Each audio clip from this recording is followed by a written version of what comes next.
ജനിക്കുന്നത് ജയിലിൻ്റെ അന്ധകാരത്തിലാണ്. അജ്ഞാനത്തിൻ്റെ അന്ധകാരമാണത്.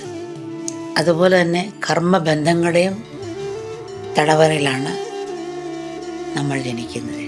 നമ്മൾ കരഞ്ഞുകൊണ്ട് ജനിക്കുന്നു, കരഞ്ഞുകൊണ്ട് ജീവിക്കുന്നു, കരഞ്ഞുകൊണ്ട് തന്നെ മരിക്കുന്നു. എന്നാൽ കണ്ണൻ ചിരിച്ചുകൊണ്ട് ജനിച്ച്, ചിരിച്ചുകൊണ്ട് ജീവിച്ച്, ചിരിച്ചുകൊണ്ട് തന്നെ ശരീരം വെടിയുകയും ചെയ്തു. സദാ മാറിക്കൊണ്ടിരിക്കുന്ന നശ്വരതയുടെ മൂടുപടത്തിന് പിന്നിലെ അനശ്വരതയുടെ മുഖം കണ്ടുകൊണ്ട് ഇരുന്നതിനാലാണ് കണ്ണൻ എപ്പോഴും ചിരിക്കാൻ കഴിഞ്ഞത്. നമ്മളിലെ കൃഷ്ണസ്വരൂപത്തെ തിരിച്ചറിഞ്ഞാൽ നമുക്ക് മരടന്ന് നോക്കി ചിരിക്കാനും കൊഞ്ഞനം കുത്താനും കൊട്ടിക്കാട്ടിക്കാനും ഒക്കെ കഴിയും.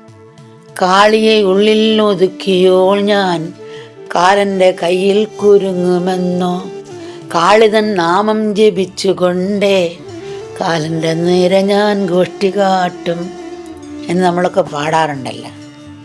അതുപോലുള്ളൊരു ഭാവമായിരിക്കും. ബൾബ് പീസാന്ന് വെച്ച് കറണ്ട് നശിക്കുന്നില്ല. ആത്മാവിനൊരിക്കലും നാശമില്ല.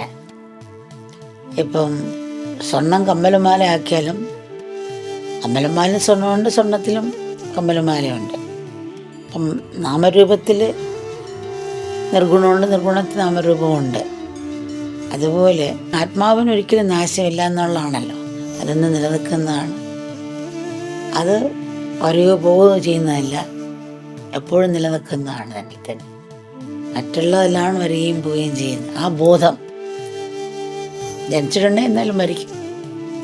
പഞ്ചഭൂത നിർമ്മിതമായ ശരീരം എന്നാലും അതിൻ്റെതായ സ്വഭാവം കാണിക്കും.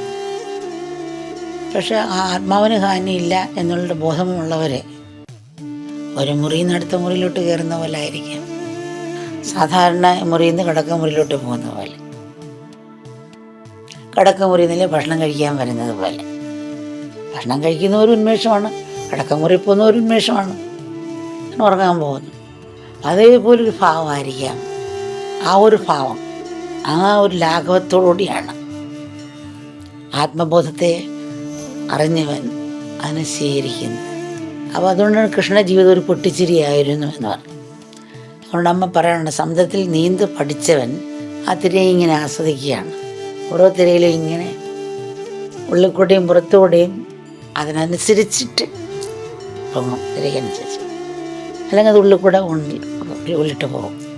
ഇപ്പോൾ ചെറിയ കൊച്ചു കൊതുമ്പ് വെള്ളം പോലുള്ള വെള്ളത്തിൽ അല്ലെങ്കിൽ ചെറിയ തടിയിൽ പാകടുപ്പിച്ചിട്ട് ചില രാജ്യത്തിലൊക്കെ ഇങ്ങനെ പാകട്ടിലിങ്ങനെ ആ തിരയിൽ ഇങ്ങനെ ആസ്വദിച്ച് കിടക്കുന്ന അവർ ആഹ്ലാദിക്കാൻ വേണ്ടിയാണ് അതിനകത്ത് പോകുന്നത്, ദുഃഖിക്കാൻ വേണ്ടിയല്ല.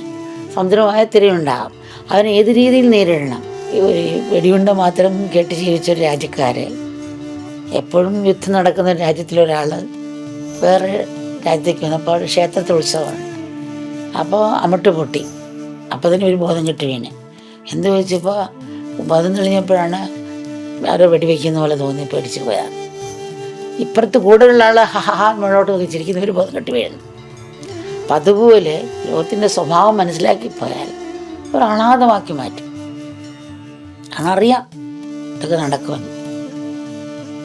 ആ ഒരു ഭാവത്തിൽ കയ്പെന്ന് മനസ്സിലാക്കി കഴിച്ചപ്പോൾ അയ്യോ ഇതെന്തൊരു കയ്പ് എന്ന് പറയത്തില്ലല്ലോ. അതുപോലെ ഒരു സ്വീകരിക്കൽ മനോഭാവം ഉണ്ടാകും. അതാണ് നമ്മളെ സ്നേഹിക്കുന്നതെന്ന് പറയുന്നത്. നല്ല വന്നാലും ചീത്ത വന്നാലും ആ ഒരു സ്വീകരിക്കും മനോഭാവം, ദുഃഖമില്ല. അതാണ് നമ്മെ സ്നേഹിക്കുന്നതും മറ്റുള്ളവർ ക്ഷമാപൂർവ്വം മറ്റവരോട് പെരുമാറാൻ സാധിക്കുന്നതും അതുകൊണ്ടാണ്. അതാണ് കൃഷ്ണൻ്റെ ജീവിതം. കൃഷ്ണ ജീവിതം തന്നെ ഒരു പൊട്ടിച്ചിരിയായും മാറിയെന്ന് പറയും. ഗാന്ധാരി ശപിക്കുമ്പോഴും കൃഷ്ണൻ ചിരിച്ചുകൊണ്ട് അത് സ്വീകരിച്ചു. എന്താ വെച്ചാൽ ഇത് നേരത്തെ എനിക്ക് അറിയാവുന്ന കാര്യമാണ്, ഇതിനൊക്കെ നടക്കാൻ പോകും, കുലത്തിനൊക്കെ നടക്കും, ഇതൊരു പുതുമയായിട്ട് എനിക്ക് തോന്നുന്നില്ല എന്ന് പറഞ്ഞിട്ട് ചിരിക്കുകയായിരുന്നു. ആ ഒരു ഭാവത്തിൽ നമുക്ക് സ്വീകരിക്കാം. ഇതിൽ കൃഷ്ണൻ എപ്പോഴും ചിരിച്ചുകൊണ്ട് നിൽക്കുന്ന കൃഷ്ണനാണ്, ചിരിക്കുന്ന കൃഷ്ണനാണ്. വരുന്ന വിജയത്തിലും തോൽവിയിലും ഓരോ സാഹചര്യത്തിലും എങ്ങനെ നമ്മുടെ മനസ്സിനെ നിർത്തണം എന്നുള്ളതാണ് ആധ്യാത്മത്തിൻ്റെ കാതൽ. അത് ഉള്ളിൽ എയർ കണ്ടീഷനാണ്. പുറത്തെ എയർ കണ്ടീഷൻ ചെയ്തിട്ട് വർക്കുകൾ കഴിക്കുന്നു, ആത്മഹത്യ ചെയ്യുന്നവരുണ്ട് ആ മുറി കിടന്ന്.